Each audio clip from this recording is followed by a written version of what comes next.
one game away, 9 innings away from moving on to the divisional title game. So the name of the game for the Duluth Huskies as they welcome the Loggers back in town to Wade Stadium tonight. This one also brings back some bitter feelings as the Loggers swept the Huskies at this point last season.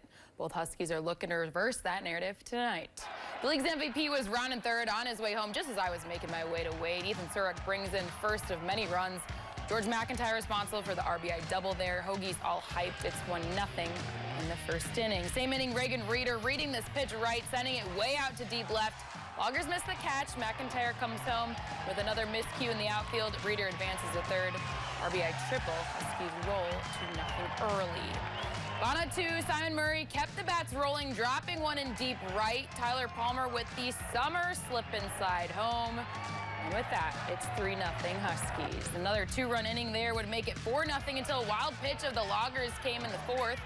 Downing wheels his way on home. Huskies are howling 5-0 through the first 5 innings now, but not without the masterclass on the mound from ace Sean Wheats. Pitches a complete game, 6 strikeouts, 27 total outs, only allowing 3 hits.